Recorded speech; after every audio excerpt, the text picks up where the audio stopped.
Бирок сөөгүн агартча калптайт. Кудай өзүң нечирде ар калптайт калса, Кудай өзүң нечирде көргөн.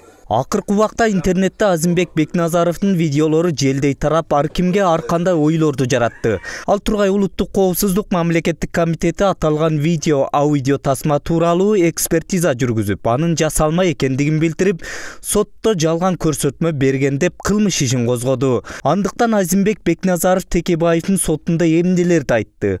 Бул тууралуу анализ жүргүзүп, коомчулукка сунуш кылалы дедик. Берилген суроолорго жооп бердим. Мага берилген суроо ушундай болду.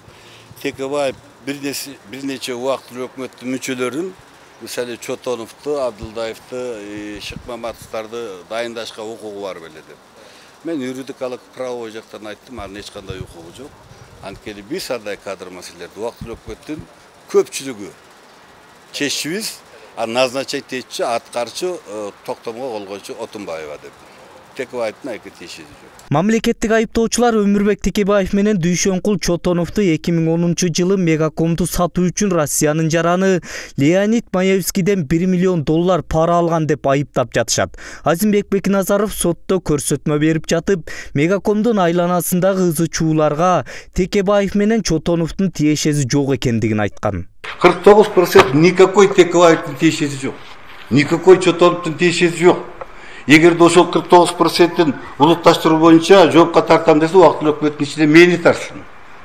Анткени мен кураторлук кылгам башкы прокуратурада. Азимбек Бекназаров 2010 жылы убактылуу өкмөттүн экономикалык тармагын Алмазбек Атамбаев башкы прокуратуранын милдетин өзү аткарып тургандыгын кошумчалаган. Анын сөзүн 2010 жылдагы массалык маалымат каражаттарынан чыккан макалалар, видео материалдар жана бир топ документтер тастыктап турат. Ал ыйгарым укуктары боюнча айта кетсек, Текебаев конституциялык реформа менен алек бул, башка маселеге, башка участкага киришпейсин деген эле сөз болгон. Аны Бекназаровдон тышкары башка убактылуу өкмөттүн мүчөлөрү дагы, башка күбөлөр дагы далил болуп бергенде. Ошондой эле Текебаевдин жактоочулары Бекназаровдон 2010 жылдын 13 майындагы күндүн хронологиясы жөнүндө суроо беришти. Анткени мыйзамсыз кылмыш ишине дал ушул күн байланышат. Бирок Азимбек Бекназаров ал күнү убактылуу өкмөттүн жыйналышына түшкө чейин эле катышып, Жалал Абадка кетип калгандыгын айтты. Мен 8-дерде бир келгем, 8-дерде биринчи чакырганда Россакына. Кайра өзүмө кеттим. Андан кийин да бир жолу келдим, точно саатын айта албайм. Түшкө чейин келдим дешил. 10, 10 бу 12 эне помню. Шигил бир келдим, жанагы сунушту бердим, андан кийин тек барып анан кеттим. Түштөн кийин келген жокмун айка.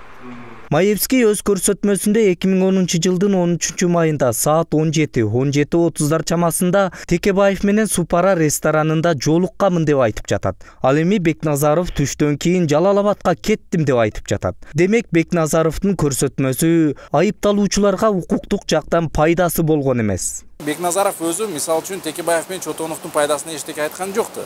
13 майда келген спиде эле, мен бир жолу эле келип кеткем, качан болгон, качан болбогонун мен айта албайм. Азимбек Бекназаровдун көрсөтмөсүндө кылмыш ишине байланышкан бир дагы далилдер айтылган эмес. Ал эми сот өкүмүндө деле Бекназаров берген көрсөтмөдөн бир да далилдер келтирилген эмес. Андыктан аны жалган көрсөтмө бердиң деп айыптоо мыйзамсыз дейт эксперттер. Сот өкүм чыгарып, Текебаевдин баягы срогун кыскартып, же пайдасына кылып туруп бир чечим чыгарган жок. Эмнеге дегенде өкүмдү окусаңар, өкүмдө Бекназаров боюнча бир да сөз жок. Бул биринчи момент. Баягы юридика жагынан айтканда, ал мисал үчүн сотко тиешелүү жана өкүмгө тиешелүү нерсе болуп пайда же пайда эмес чыгып калганда, ошондо мындай ложные показания в суде деп жалган сөздөр сотто берилген деп чыгат эле. Ошол боюнча иш козголсо болмок. Канатбек Азиз кошумчалагандай, Азимбек Бекназаровга козголгон кылмыш ишинде саясий кызыкчылыктар бар. Анткени кылмыш иши Раушан Рыкынованын арызы менен козголуп жатат. Бирок арыз берген адам эч кандай моралдык, материалдык жактан жабыркаган эмес.